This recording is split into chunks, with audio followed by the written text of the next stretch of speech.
जिस तरह से एक तरफ आज़ादी का अमृत महोत्सव मनाया जा रहा था और दूसरी तरफ जो बिल्किस बन्नो के दोषियों को जो रिहा कर दिया। देखिए, इनकी यही आइडियोलॉजी है, इनकी यही राजनीति है और इसमें मुझे कोई हैरानी नहीं हुई, क्योंकि आरएसएस हमेशा दो भाषाओं में ही बोलती है। उनके आप कभी भी देख लें, एक लीडर एक चीज़ कहता है, दूसरी लीडर दूसरी चीज़ कहता है। ये कोई नई बात नहीं है। जब से ये सरकार आई है तब से ये पहला इंसिडेंट भी नहीं है। हमने कठुआ में देखा, हमने हाथरस में देखा, हमने बुलंदशहर में देखा। लगातार जो आरोपी हैं गैंग रेप के, सामूहिक बलात्कार के, उनको छोड़ा भी जा रहा है, उनके गले में मालाएं पड़ रही हैं, उनका फेलिसिटेशन हो रहा है। तो ये इस सरकार की, आरएसएस की ये सोच है और अगर इनको हराया नहीं गया, गद्दी से उठाया नहीं गया, तो ऐसे और बहुत सारे इंसिडेंट्स इस देश में होंगे आगे भी।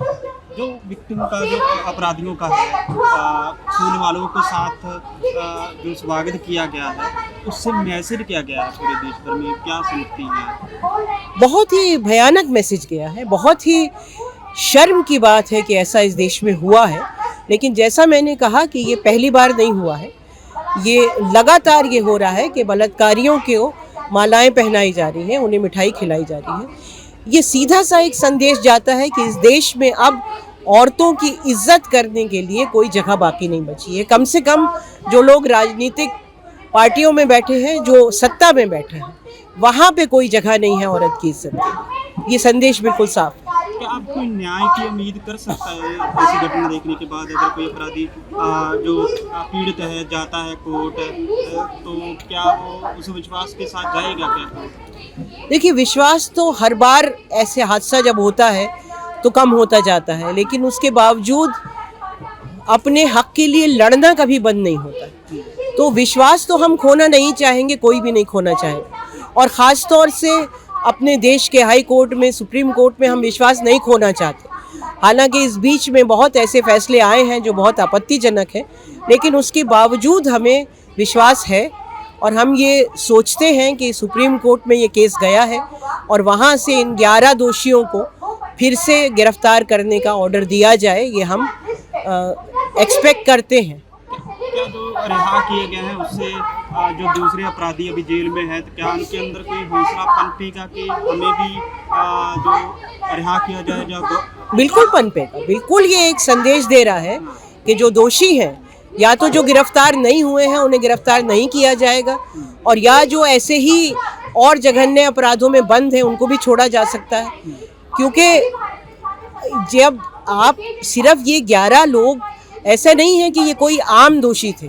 इन्होंने सामूहिक बलात्कार किया, इन्होंने बिल्किस की 3 साल की बच्ची को पत्थर पे दे के मार के उसका कत्ल किया, इन्होंने 14 लोगों के उसके परिवार का कत्ल किया। ये कोई आम दोषी नहीं थे कि आपने उन्हें छोड़ दिया। तो जब ऐसे जघन्य अपराध करने वाले दोषियों को छोड़ दिया जाएगा तो जाहिर है कि बाकी लोगों को भी आत्मबल मिलता है कि शायद वो भी बाहर निकल आए और इस तरह की घटनाएं करने का भी बल मिलता है। आज जंतर मंतर आए, क्या डिमांड कर रहे हैं? हमारी तो एक ही डिमांड है कि इनको फ़ौरन दोबारा गिरफ्तार किया जाए और वापस जेल में भेजा जाए, ताकि बिल्किस अपने को सुरक्षित महसूस कर सके और बाकी औरतें भी अपने को सुरक्षित महसूस कर सकें। नाम बताइए। मेरा नाम है नरेश खन्ना। क्या कहना चाहेंगे जिस तरह से बिल्किस बन्नो को अपराधी छोड़ा गया है? ये बहुत ही बुरी बात है, तो बिल्कुल फ्रॉड है। इसमें लगता है सुप्रीम कोर्ट भी मिला हुआ है, सरकार भी मिली हुई है,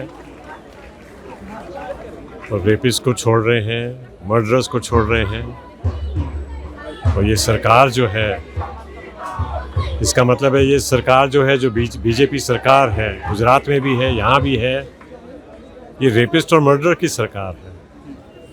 और इंसान के लिए, औरतों के लिए क्या सहूलियत है, क्या मिलेगा? आप सीनियर सिटीजन भी है, क्या आपने अपनी अब तक की उम्र में कोई ऐसा देखा है कि अपराधियों को छूट नीति के तहत छोड़ा गया हो?